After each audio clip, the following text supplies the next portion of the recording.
큰 은혜와 복으로 함께하여 주시옵소서. 예수님의 이름으로 기도하옵나이다. 아멘. 사랑하는 성도들 행복하십시오. 성령 충만하십시오. 우리 전후자에 한번 인사할게요. 모든 것이 하나님의 은혜입니다. 모든 것이 하나님의 은혜입니다. 한 번 더요. 하나님 참 감사합니다.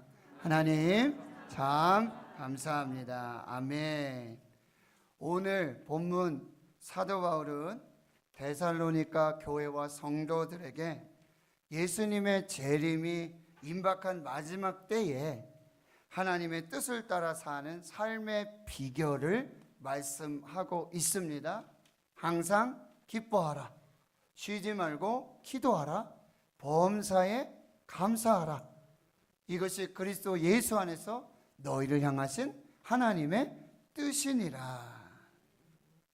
그리스도 예수 안에서 우리를 향하신 하나님의 뜻은 항상 기뻐하고 쉬지 말고 기도하고 범사에 감사하는 것이었어요.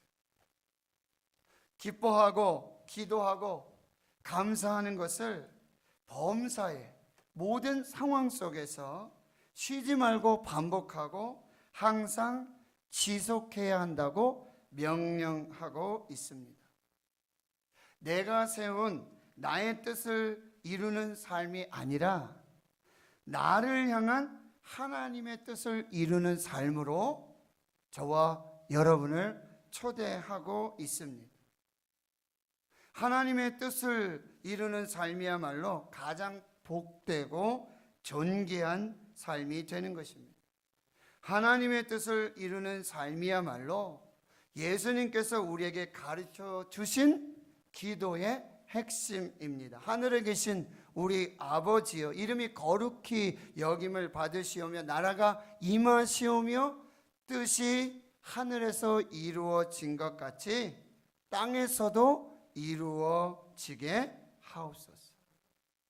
오늘 말씀을 통해서 항상 기뻐하라, 쉬지 말고 기도하라, 범사에 감사하라는 이제 마지막 때를 살아가는 저와 여러분을 향한 하나님 아버지의 뜻이 이루어질 수 있기를 축원합니다.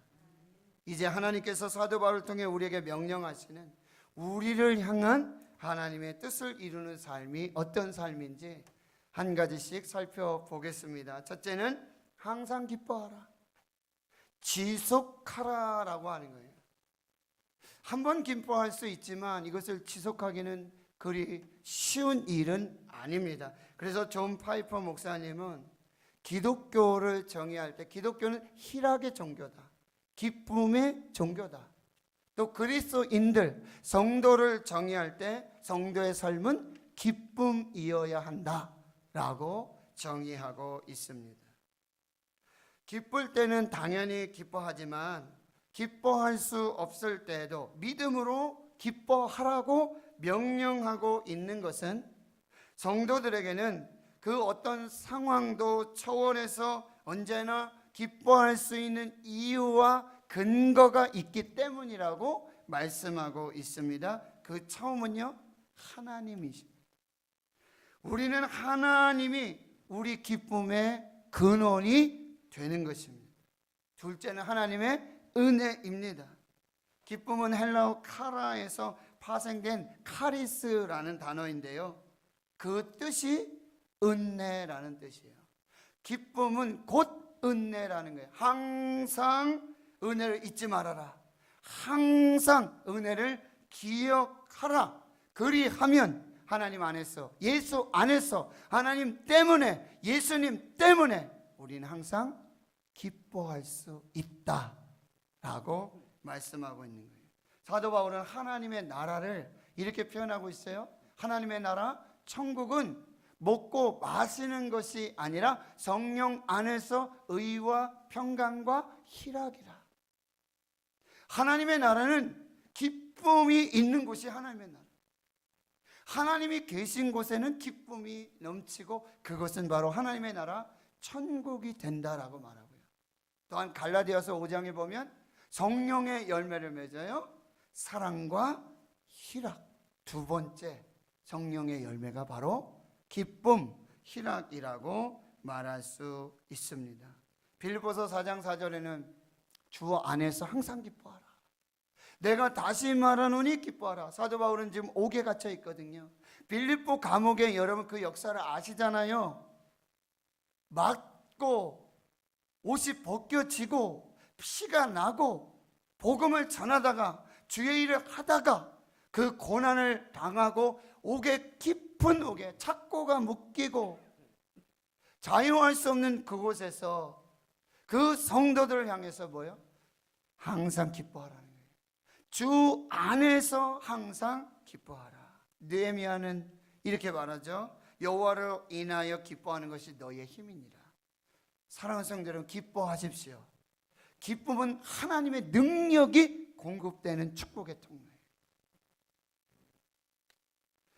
하박국 선지자는 이렇게 찬양하고 노래하고 있어요. 비록 무화과 나무가 무성하지 못하며 포도나무에 열매가 없으며 감람나무에 소출이 없으며 밭에 먹을 것이 없으며 우리의 양에 없으며 외양간에 소가 없을지라도 하나님, 나에게는 지금 아무것도 없습니다.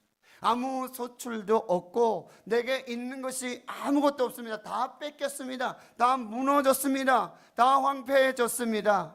그러나 나는 여호와로 인하여 즐거워하며 나의 구원의 하나님으로 인하여 기뻐하리로다. 하나님, 나 아무것도 없어요. 다 잃어버렸어요. 재산도 잃어버리고 건강도 잃어버리고 지금 내게 있는 것이 아무것도 없습니다. 그럼에도 불구하고 나는 여호와로 인하여 즐거워하고 나의 구원의 하나님으로 인하여 기뻐하리로다. 할렐루야. 이 감사의 고백이 저와 여러분이 될 수 있기를 축원합니다. 시편 37편 4절은 또 여호와를 기뻐하라. 그리하면 그가 내 마음의 소원을 이루어 주시리라. 여호와를 기뻐하라. 여호와를 기뻐하라. 하나님 한 분만으로 만족하라. 그리하면 그가 내 마음의 소원을 이루어 주시리라. 할렐루야. 하나님 기뻐하는 자에게 하나님 마음의 소원까지도 이루어 주심을 믿으시기를 축원합니다. 두 번째 삶은요, 쉬지 말고 기도하라. 반복해서 중단 없이 계속해서 기도하라고 말씀하고 있어요. 베드로전서 4장 7절에 만물의 마지막 때가 가까웠으니 그러므로 너희는 정신을 차리고 근신하여 기도하라. 코로나19 팬데믹은요, 이제 만물의 마지막이 가까웠음을 징조로 보여주시는 거예요.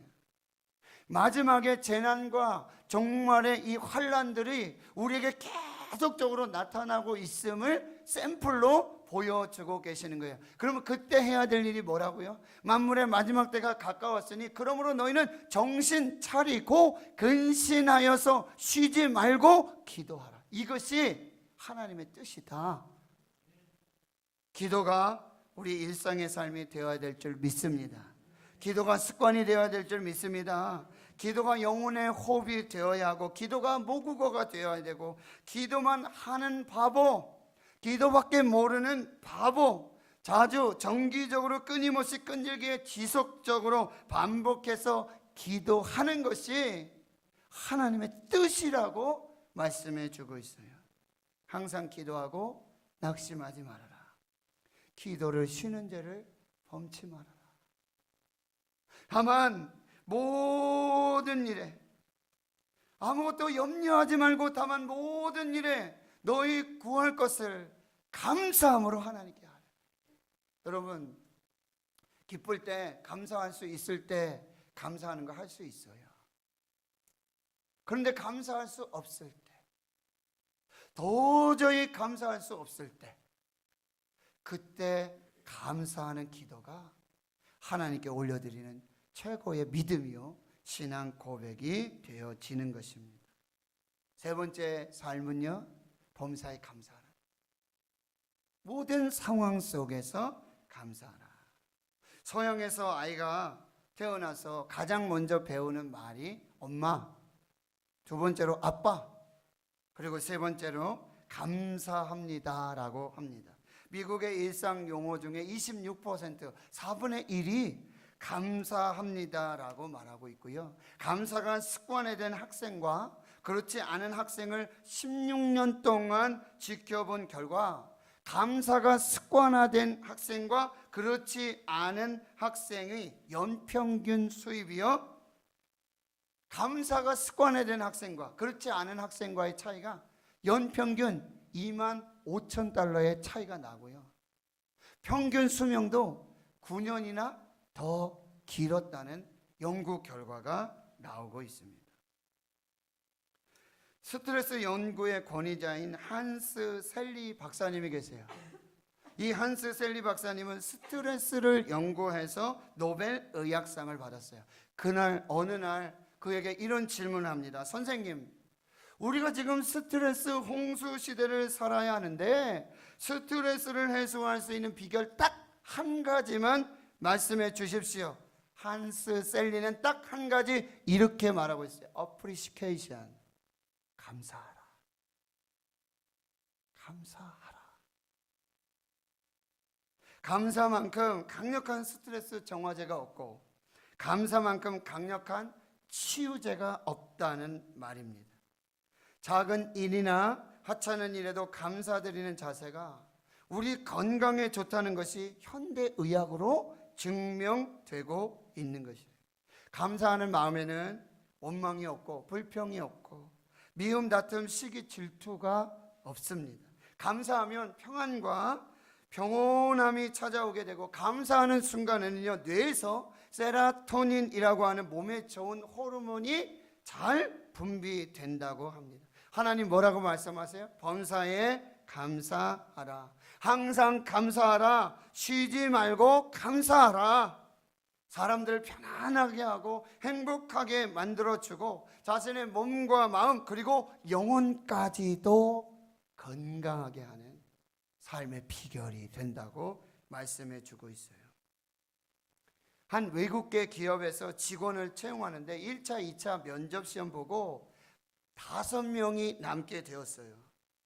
그런데 이 5명에게 3일 안에 최종 결과를 알려주겠다고 하고 통보하고는 별도의 편지를 보냈어요.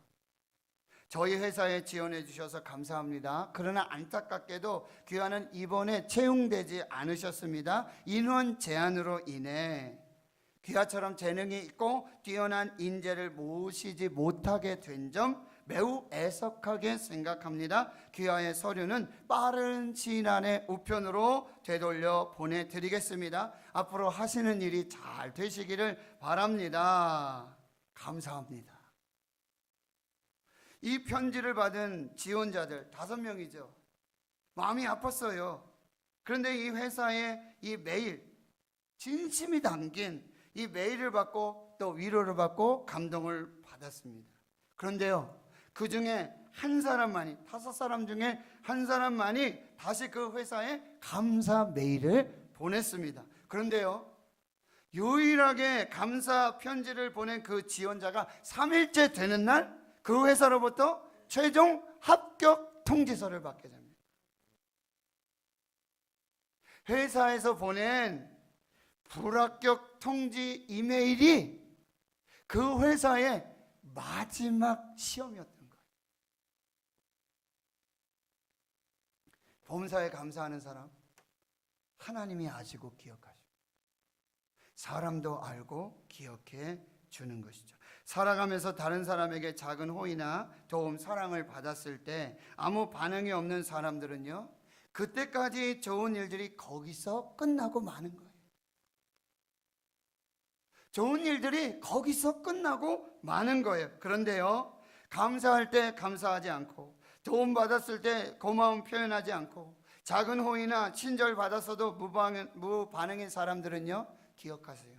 앞으로 다가올 더 좋은 것이 있는데, 가장 좋은 것이 아직 오지 않았는데 가장 좋은 은혜, 그 받을 축복을 자기 발로 차 버리는 거와 똑같다는 생각이 들었습니다.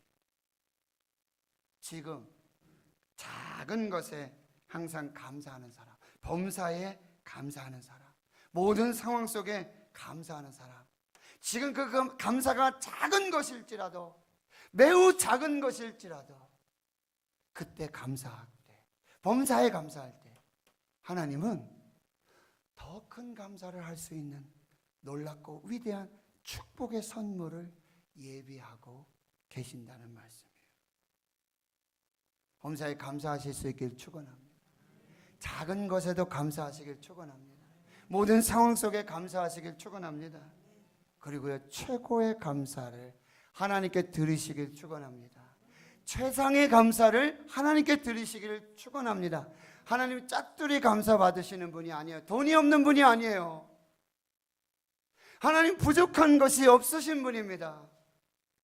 우리의 감사를 받고 우리의 예물을 받아서 하나님이 부를 누리고 하나님이 뭘 채우시고자 하는 것이 아니에요. 하나님은 이미 우리에게 가장 좋은 것을 주셨어요. 그 아들, 독생자 예수 그리스도를, 나를 위해서, 나 한 사람을 위해서 그 아들을 십자가에 죽이기까지, 그래서 내가 너를 사랑하는 그 사랑을 확증하였다라고 우리에게 말씀하고, 이미 우리는 가장 좋은 선물을 받았어요. 그리고 기도하는 사람들에게 하나님 말씀하시잖아요. 기도하는 자에게 가장 좋은 것, 성령을 선물로 주시지 않겠느냐. 이미 우리는 가장 좋은 것 받았어요. 최상의 것을 받았어요. 그래서 우리도 가장 좋은 것으로, 최상의 것으로 감사해야 되는 것입니다. 단풍이 아름다운 계절이죠. 감사의 계절이에요. 형형색색 아름다운 단풍. 여러분, 이제 선별 감사가 아니라 범사에 감사합니다. 그 감사를 하나님께 드리실 수 있기를 축원합니다. 그리고 하나님의 은혜는요, 반드시 감사로 고백하시기를 축원합니다. 감사는 감사를 부르고요, 또 다른 감사를 낳습니다. 원망은 원망을 부르고 또 다른 원망을 낳습니다. 감사할 일도 원망하는 사람이 있고, 원망할 일도 감사하는 사람이 있습니다. 감사도 원망도 내가 선택하는 거예요. 여러분, 감사를 선택하실 수 있기를 축원합니다. 그 사람이 누구예요? 욥이에요. 동방의 의인 욥. 하루아침에요, 재산이 다, 자녀가 다 죽었어요. 질병에 걸렸어요. 지금 말하면 피부암 정도 될 것 같아요. 아내가 떠나갔어요. 가정이 파탄났어요. 그때 욥은 걷어 찢고 머리털 믿고 땅에 엎드려 예배합니다. 내가 알몸으로 나왔는데 다시 알몸으로 돌아가는 것 뿐입니다. 주신 이도 여호와시오, 거듭하신 분도 하나님이십니다. 하나님 감사합니다. 다니엘이 왕의 조서가 찍혔어요. 하나님께 예배드리고 기도하고 찬양하면 죽어요. 그 조서가 찍힌 줄을 다 알고도 자기 집으로 돌아와서 윗방으로 올라갔어. 예루살렘 향한 창문 열고 무릎을 꿇고 하루 3번씩 기도하고 그의 하나님께 감사하였더라.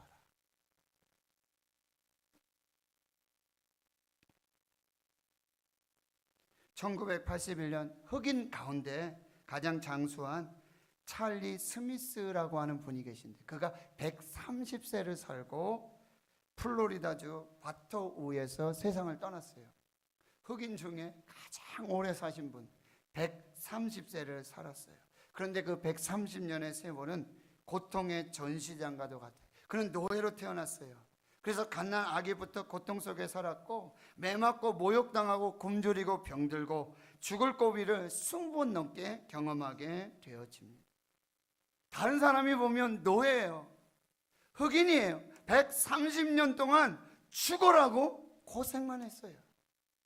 그 사는 삶이 고생이에요. 130년이 고생이에요. 그가 마지막 임종하는 순간 스티븐스 목사님이 그를 찾아왔는데요, 그 목사님께 이 찰리 스미스, 130년을 노예로 흑인으로 살았던 그가 이렇게 고백을 하는 것입니다. 하나님, 내가 흑인으로 태어났음에 감사드립니다. 하나님, 고통스러운 노동 생활도 감사합니다. 하나님, 130년간 언제나 내 곁에 계셔 주신 하나님 감사합니다.